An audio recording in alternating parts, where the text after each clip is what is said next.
Olá, sejam muito bem-vindos ao nosso podcast. Hoje aqui com a presença da doutora Érica, formada pela Universidade Federal de Juiz de Fora e trabalha no Instituto Federal Fluminense. Seja muito bem-vinda. E hoje vamos falar a respeito do tema evasão escolar. É algo que impacta a vida de milhões de jovens, né? Nós que sempre dizemos o Brasil é o país do futuro, mas a gente não cuida como devemos, né? Como deveria ser o cuidado com os jovens, né? E são esses jovens que vão fazer esse futuro, né? E a evasão escolar, o abandono escolar ou o fracasso das relações sociais, né? É que tem o poder de definir, muitas das vezes, o futuro desse jovem. Doutora Érica, segundo o IBGE, são mais de 3 milhões de jovens que estão fora das escolas. E tem aquela frase muito importante, antiga: educação não é gasto, é investimento. Sim. E pelos dados, estão nos mostrando que não estão investindo como a educação merece, de acordo com a importância dessa pasta. Qual é ao ver da senhora?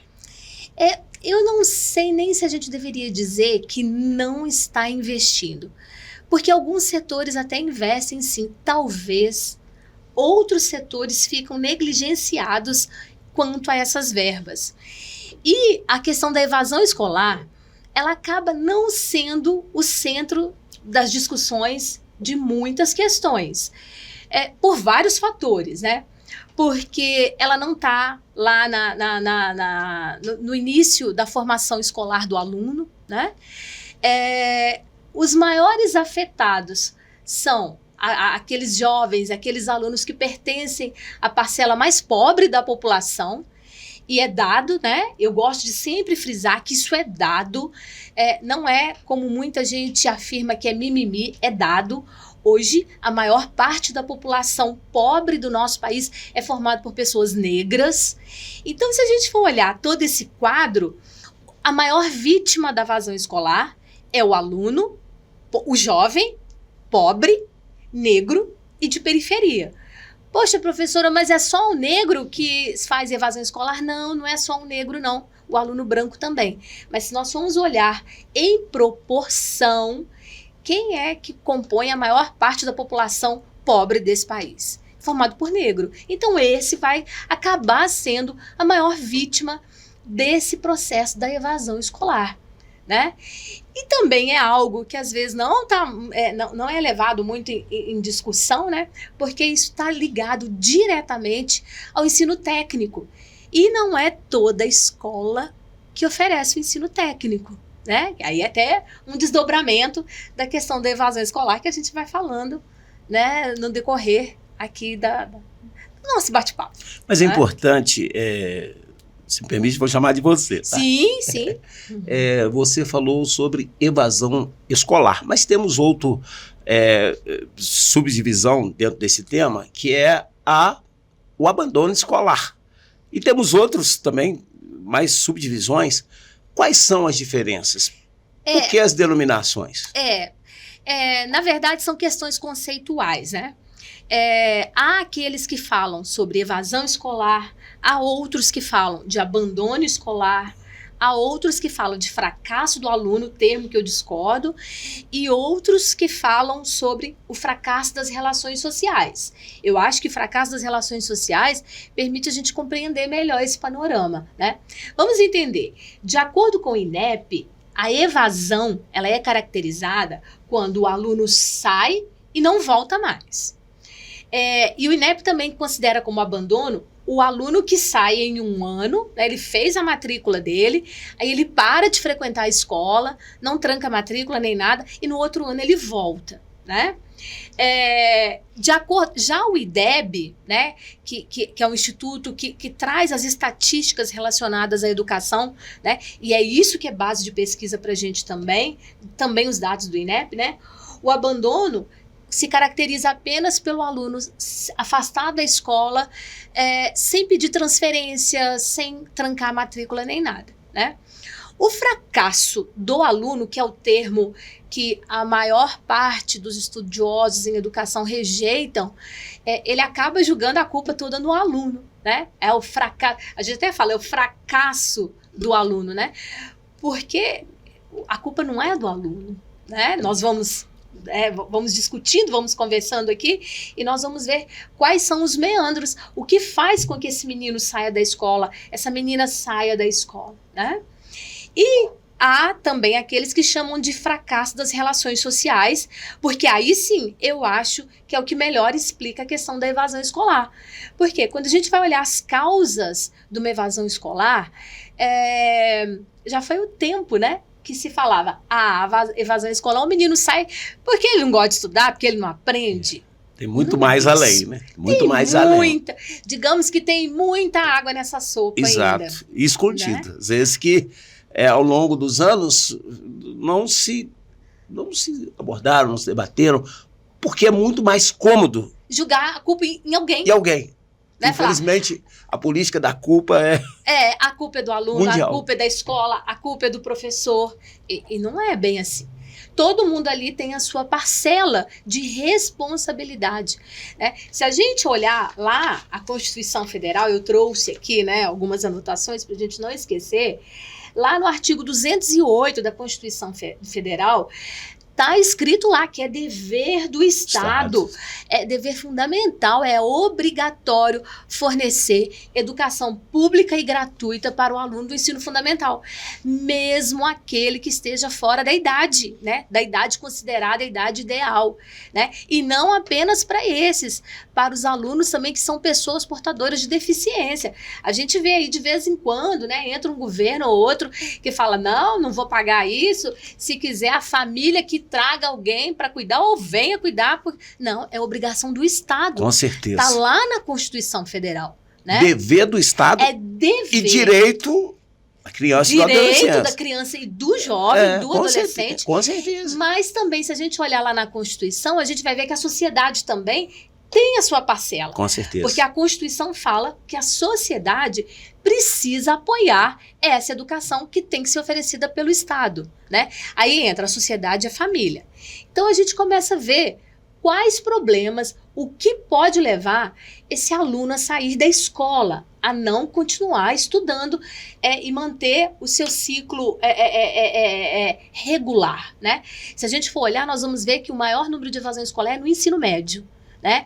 Por quê? Porque é quando o menino, principalmente o menino, mas hoje as meninas também, ela vai crescendo, ele vai crescendo e ele precisa de contribuir com a renda, ajudar a sustentar a casa. Então ele sai para trabalhar.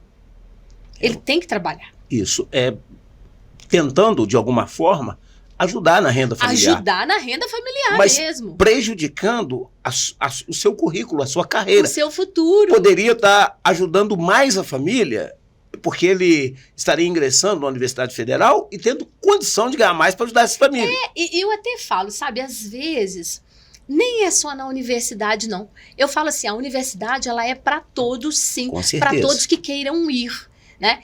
Eu sempre falo isso muito com os meus alunos. Nós temos que ter uma formação que não seja o caminho nos escolher, mas nós escolhermos os nossos caminhos, né? Igual eu sou professora no Instituto Federal Fluminense, lá em Campos dos Goytacazes. E lá é uma bacia petrolífera. É ali a região de Campos, Macaé. Então, o nosso curso técnico lá, ele é muito forte. Por quê? Porque ele prepara os meninos que vão trabalhar nessas plataformas de petróleo. Né? O curso prepara os meninos, né? Temos as engenharias dentro do nosso instituto, então o menino às vezes sai do curso técnico e já vai para a engenharia, e são esses meninos que vão disputar as vagas nos concursos da Petrobras. Então é algo que atende a minha região, a região onde está a instituição. Você falou eu ia até pedir para a gente abordar isso, a regionalidade. Exatamente. O nosso país, as diferenças regionais são muito grandes. Muito. E não temos condição de trabalharmos a educação como um todo. Temos que ter essa diferença e essas particularidades da regionalidade. Porque cada uma região tem suas características. Sim. E a educação ela tem que se... Pois é, aí a gente vai ter outros vieses aí, né?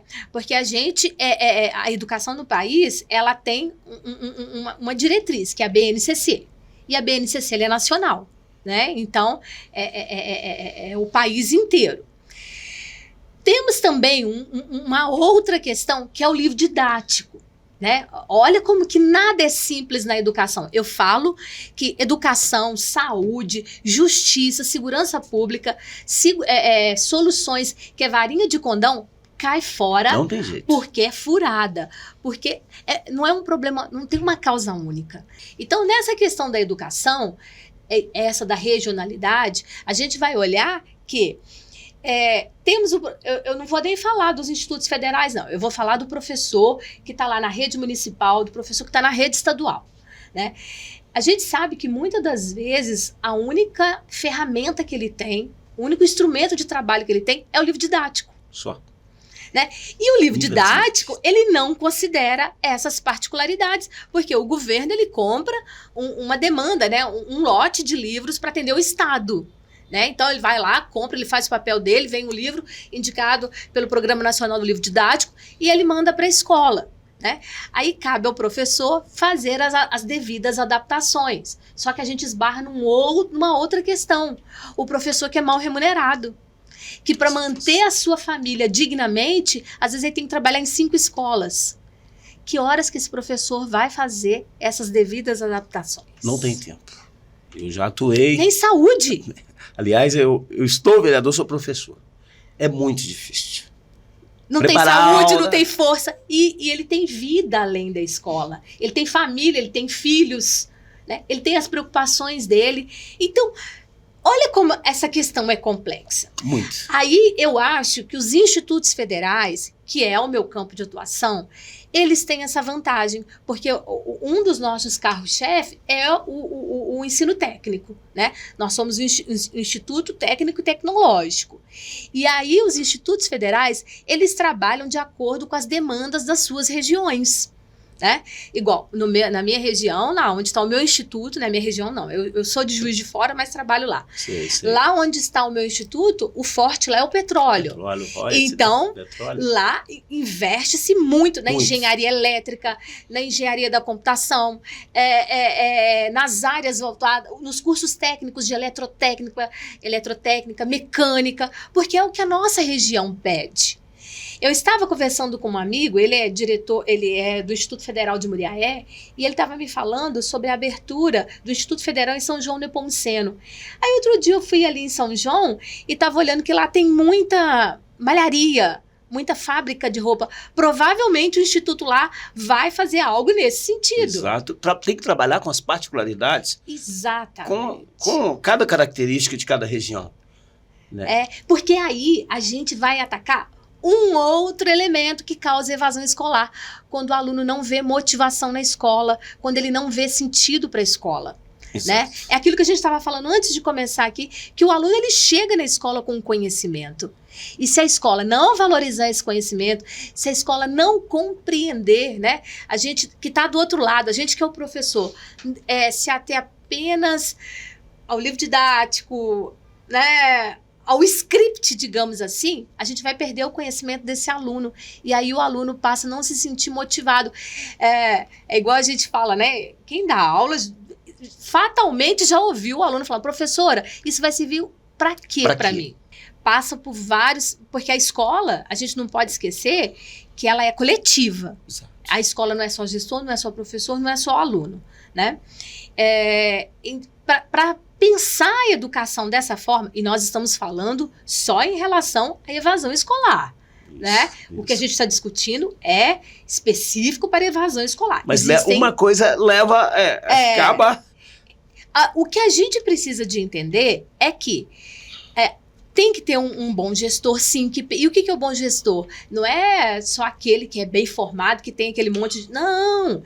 É aquele que consegue ter esse olhar para o seu aluno. É entender aonde está a minha escola, qual as necessidades dessa minha comunidade, às vezes até um bairro, né? Vamos supor, vamos pensar, né? quando a gente fala de evasão escolar, a gente pensa muito na EJA também, Sei. né? E geralmente a EJA é à noite, porque são alunos trabalhadores. Mas se essa escola está numa área de muita violência, que o tráfico é intenso, que o nível de violência é intenso, como é que esse aluno vai para a escola à noite?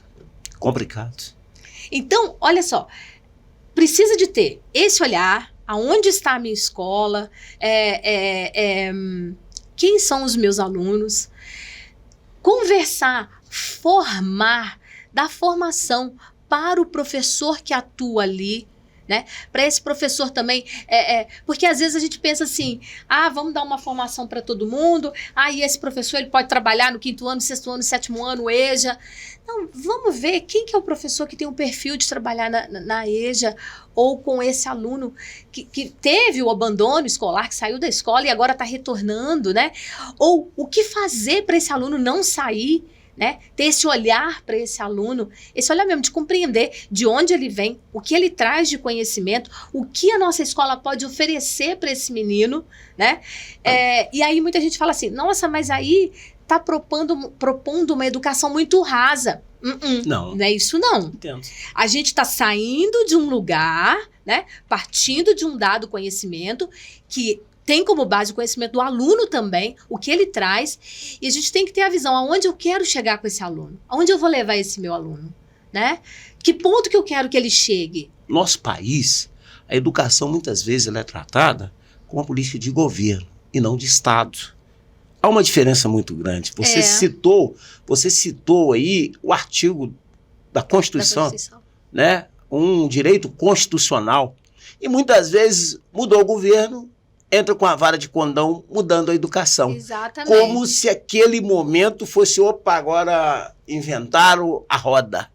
E isso, muitas vezes, programas, coisas que já estavam sendo desenvolvidas com muito, como é que eu posso dizer? Sucesso. Êxito.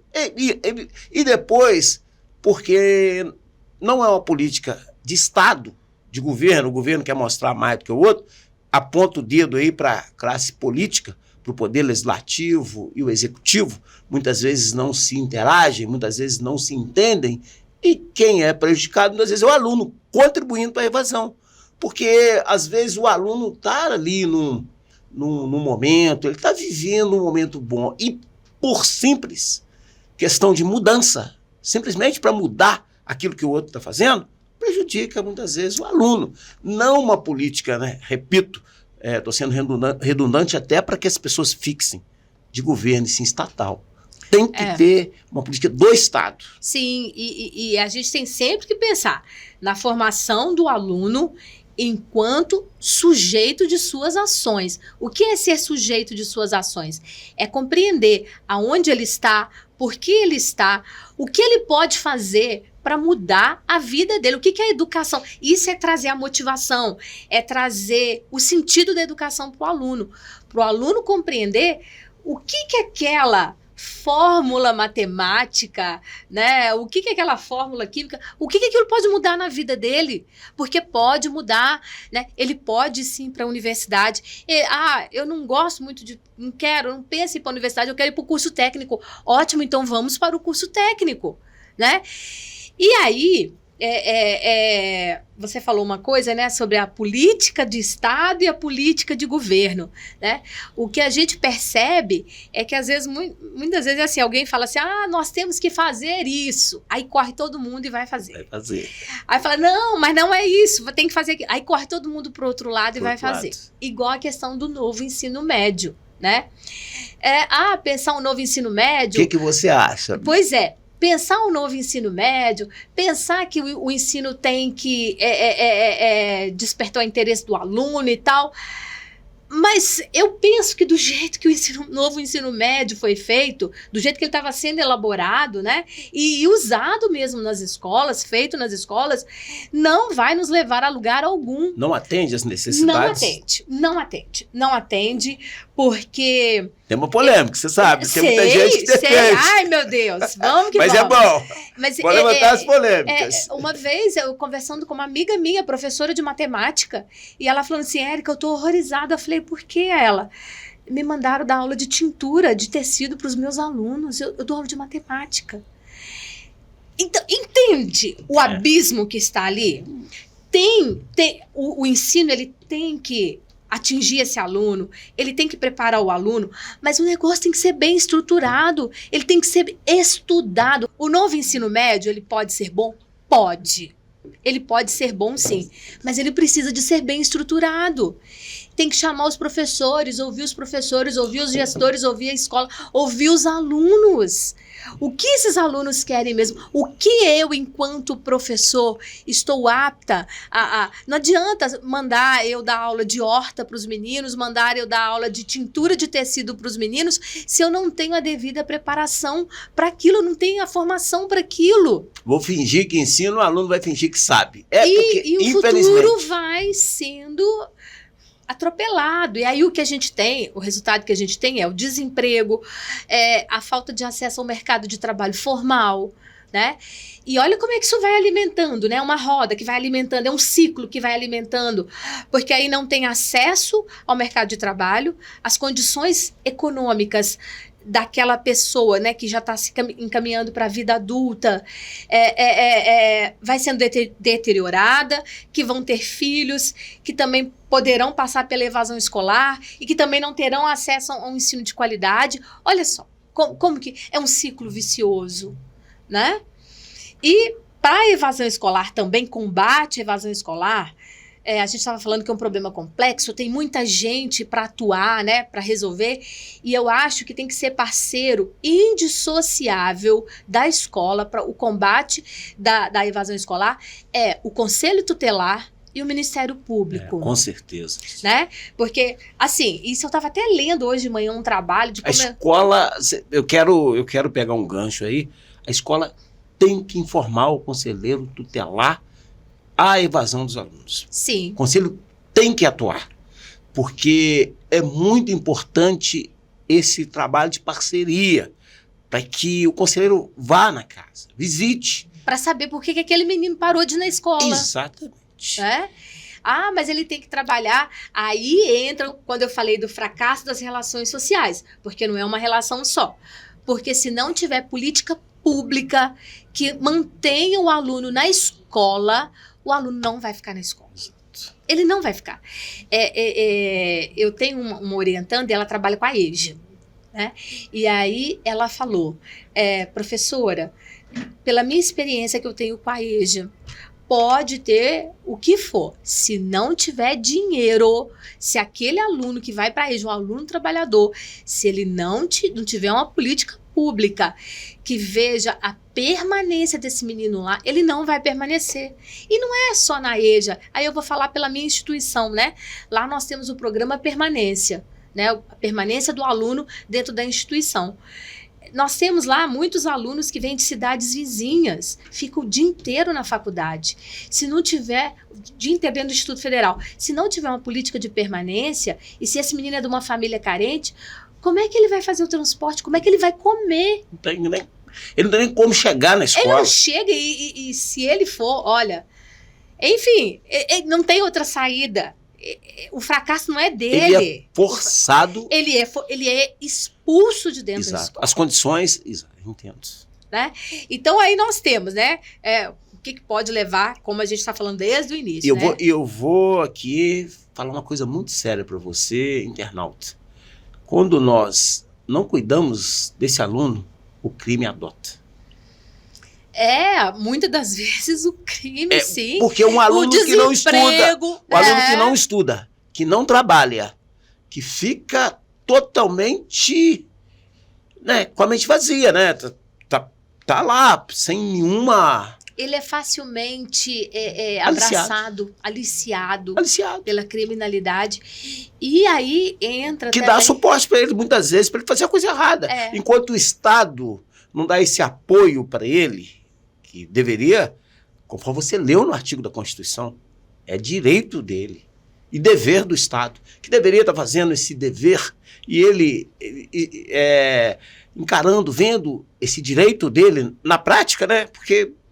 Você disse, está escrito só na Constituição, né? Mas muitas vezes na prática é totalmente... E são coisas, sabe, que quando tem essa política, né? Eu me lembro uma vez, eu estava em Guarapari. Aí eu estava lá, né, na água, de boa. Tinha uma senhora. E ela começou a conversar comigo, E aí ela falou assim, eu sou de Campos. Eu falei, é mesmo? Eu trabalho lá, eu trabalho no Instituto Federal. Ela falou assim, menina, como eu respeito aquele Instituto Federal. Eu falei, é mesmo? Aí ela, olha, graças àquele Instituto Federal, o meu filho hoje está na Petrobras. E ele mudou a vida de todo mundo lá em casa. Então, olha como é que dá certo. Olha como a educação, quando ela é bem feita, quando tem a política pública, quando tem o apoio das políticas públicas para a permanência desse aluno na sala de aula, na escola, numa formação de qualidade e, por conseguinte, um profissional bem formado, bem remunerado, olha como é que o negócio está certo. E direcioná-lo para o lugar certo. Exatamente. Muitas vezes, né, é o que você falou, as características regionais são diferentes, mas se estudarmos as particularidades de cada região e trabalharmos dentro desse assunto, quem ganha é a sociedade. Isso. E a gente não pode esquecer do professor dentro desse emaranhado todo, né? O professor, ele precisa de ser valorizado, ele precisa de ser respeitado, ele precisa de ser bem remunerado, né? Para que ele consiga estudar, para que ele consiga se formar. Mas ele é esse canal ele aí. Ele é o principal protagonista. O elo ali desse processo de aprendizagem. E aí, né, a gente cita o Paulo Freire mesmo, ensinando, aprendendo, ensinando. Um aprendendo com o outro, o professor aprendendo com o aluno aprendendo com o professor. E isso, gente, vai ser só efetivo quando a gente tiver bons profissionais da educação. E como é que a gente faz para ter bons profissionais? Uma empresa, para ela ter bom profissional, o que ela tem que ter? Um bom salário para atrair as pessoas, né? Como é que a gente vai atrair um bom profissional se ele não tem um bom salário, se as condições, o trabalho dele é precarizado o tempo inteiro? E muitas das vezes ainda é considerado inimigo de muita gente. Exato, e agredido muitas vezes. Pois é, e diversas formas. Então a gente não pode esquecer do elemento professor. Uma grande gama de professores que estão afastados, doentes, por depressão, ansiedade, problemas cardíacos, tudo dentro das escolas, adquirido dentro das escolas, pela aquela pressão, né, do contexto que estão lecionando, muitas vezes familiar, porque não tem condição de tratar das suas famílias, e uma série de outras situações que levam o professor a se afastar. Ontem eu estava e a perder a vontade de lecionar. E outro fato que eu vou te falar, eu fui em algumas escolas para ministrar algumas palestras, poucos alunos levantaram as mãos querendo ser professores. Poucos. Quero ser médico, quero ser empresário, quero ser jogador de futebol. Entre 10, É só a gente olhar como muitos cursos de licenciatura no Brasil afora estão tendo um número de matrícula vem caindo, né, nas licenciaturas, né? Ontem mesmo eu estava conversando com um colega de outro estado, ele também é professor, e ele estava me dizendo que o número de professores que estão se aposentando no estado dele foi lá nas alturas. Tipo assim, todo mundo, na hora que deu uma possibilidade, está caindo fora, está indo embora, porque qualquer outra coisa que ele fizer vai dar mais dinheiro do que ele dando aula. Olha só, como é que a gente vai falar de educação de qualidade?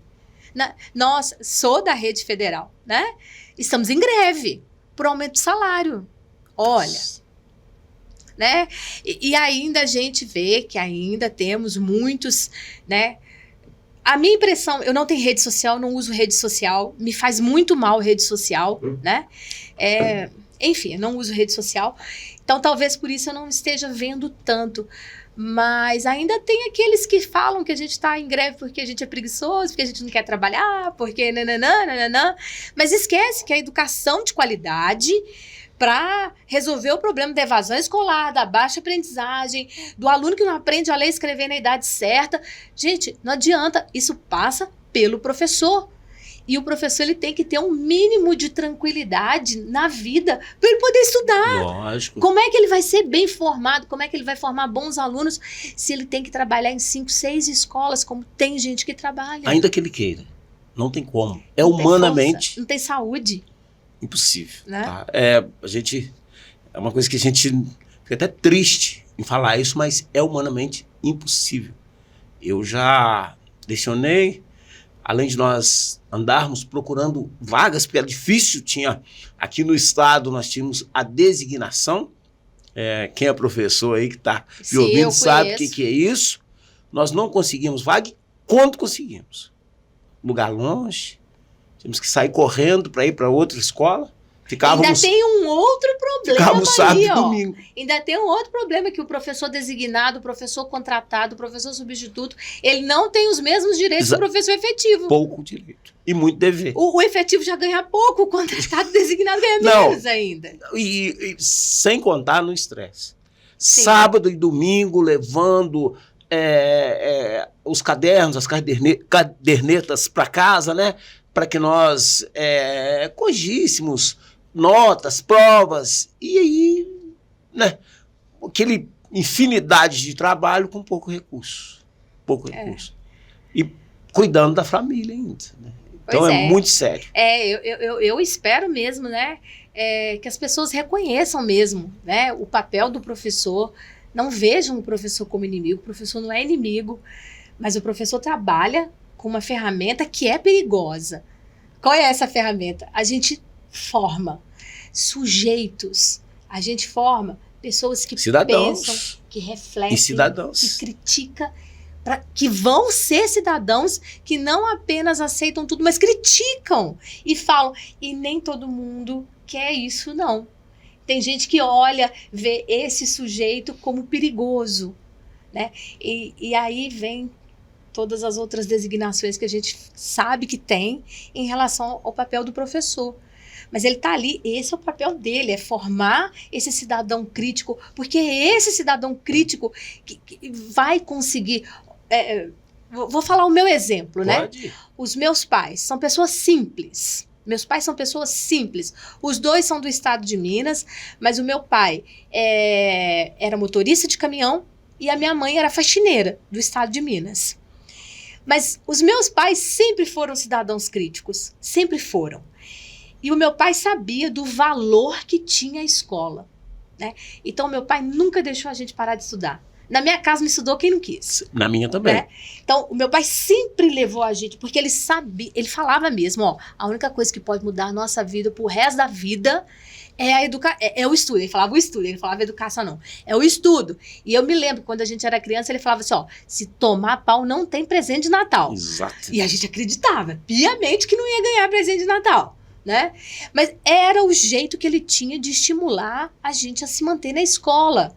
E deu certo. Né? Eu falo com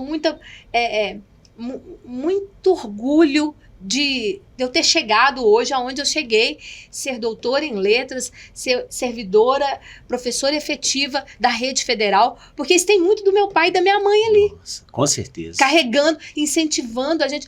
Só que, infelizmente, se a gente... Eu vou falar sorte, né? Dos meus pais serem cidadãos críticos, que leem. Apesar da baixa escolaridade, são pessoas que leem. E nos ensinaram a ler. Eu vou te contar um testemunho. A minha era analfabeta. Ela não sabia ler. Mas era crítica. Mas ela pegava o meu caderno e olhava assim e falava, olha, tem certo, tá errado. E eu ficava naquela preocupação em mostrar para minha mãe a minha caderneta. E mostrar para minha mãe o meu caderno. Sempre falando, olha, você só vai construir o futuro se você estudar. Você precisa estudar. Sou formado, sou professor, estou vereador, vice-presidente da Câmara Municipal, mas eu devo muito isso aos conselhos da minha mãe. Ela, né, sempre incentivou. Então, isso é importantíssimo a família, importantíssimo essa participação da família, esse incentivo da família, né? Pois é, mas aí entra o ciclo que eu estou te falando. Se a gente não forma esse aluno, ele não, provavelmente... ou ele vai ter muita dificuldade de ser um adulto com pensamentos críticos e reflexivos. Como é que ele vai orientar os filhos dele? Então, a possibilidade do filho dele seguir o mesmo caminho da evasão escolar, não ter uma boa formação, não ter acesso ao mercado de trabalho formal, é muito grande. Muito enorme. Então, é esse futuro que se encontra comprometido. Não é só a questão de ter a EJA, não é só a questão a taxa de evasão escolar é X milhões. Não, gente, isso é muito sério. É muito sério. Hoje eu acho que... É um comprometimento da nação. Não, Estamos falando do país.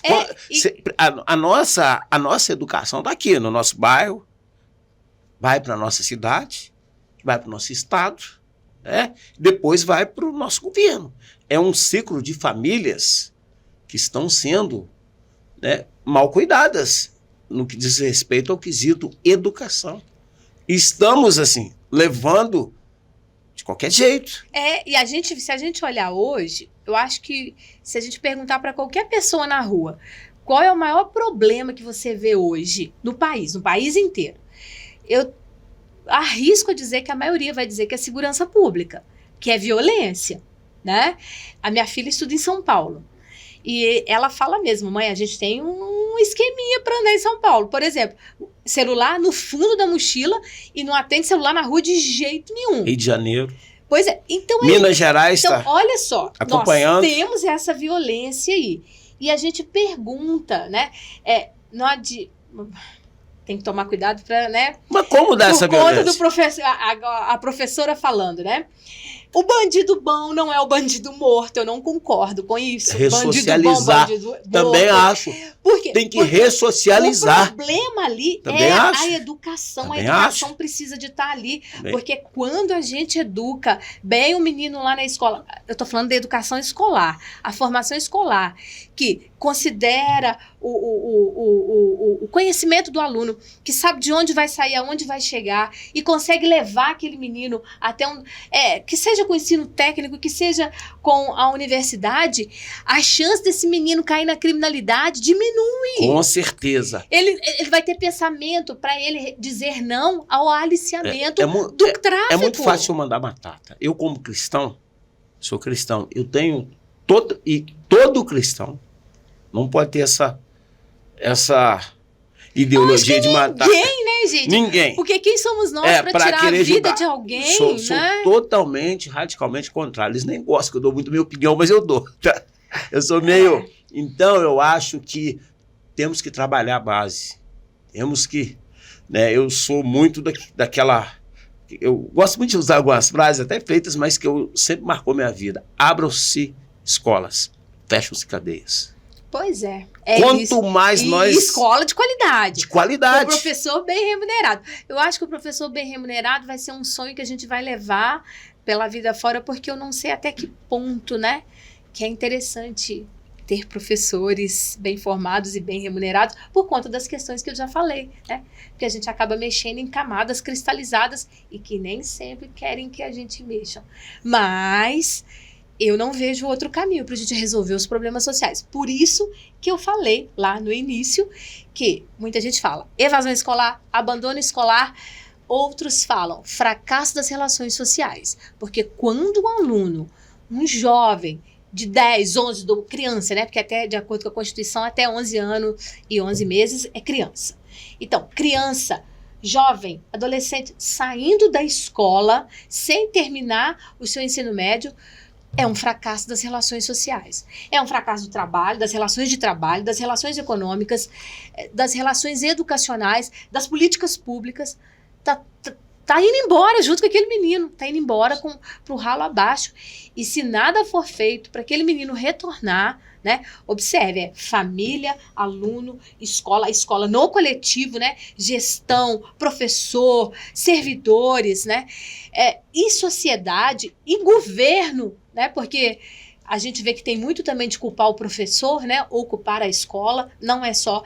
É um conjunto. Enquanto esse conjunto não funcionar mesmo, essa engrenagem azeitada, funcionando, infelizmente, vamos continuar perdendo esses meninos. E aí eu acho que a gente já deve estar terminando. Estamos sim, doutora Érica, mas vamos continuar esse tema. Não, vou deixar a senhora dar as considerações finais, né? Mas já quero estar agradecendo aqui a doutora Érica. Doutora, tema excelente, abordado o assunto com muita descontração. Tenho certeza que os nossos internautas adoraram, tá? E já quero agradecer a senhora, já abrindo oportunidades para a senhora fazer as considerações finais. Lembrando a você, essa é uma ferramenta que Deus colocou em nosso meio, em nossas mãos. É a educação. E ela transforma vidas. Doutora Érica. Bom, eu primeiro quero agradecer, né? Agradecer a Andresa, né? Que fez o convite, né? Na hora eu até falei assim, será que vai rolar? Não vai? Rolou ideia. E ao vereador também, Militão, né? Obrigado, que teve essa ideia aí do podcast e trazer esses assuntos, né? E para eu encerrar mesmo, né, o falatório todo, né? Eu gostaria também de destacar muito o papel da EJA, porque às vezes a EJA a gente deixa meio de lado, algumas escolas não têm, já vira e mexe, tem governo ou outro ameaçando em tirar a EJA. Temos que valorizar a EJA, temos que formar profissionais para a EJA, porque ela é a possibilidade de trazer esse menino que foi embora. Primeiro, não deixar o menino ir embora. Depois que ele foi, trazer esse menino de volta. E a EJA é um desses caminhos aí.